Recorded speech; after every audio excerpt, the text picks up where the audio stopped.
An earthquake is not just the shaking of the ground, it is a reminder of the fragility of everything we have built.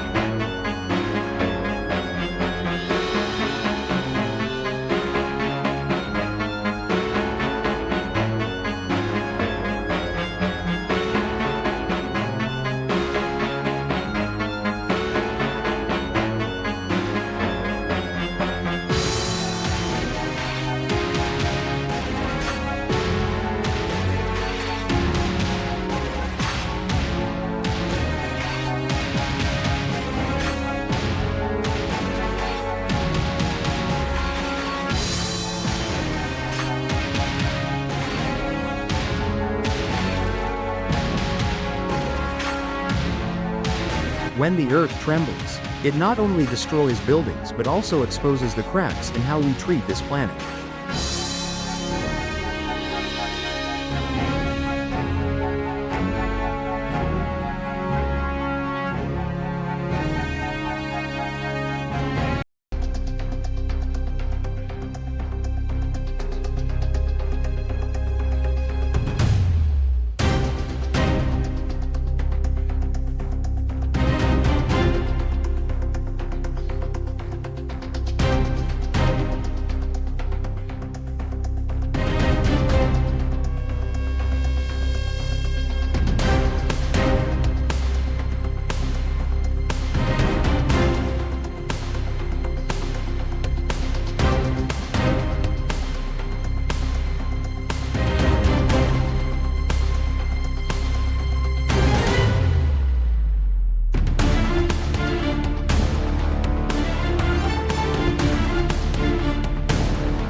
An earthquake is a roar from the depths, a message that Earth is not an eternal place for us to exploit recklessly. It forces us to reflect: have we been living in harmony with nature? Or have we merely been trying to dominate it?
Every earthquake is an opportunity to realize that, no matter how advanced technology becomes, we are still just tiny creatures in the face of nature's boundless power.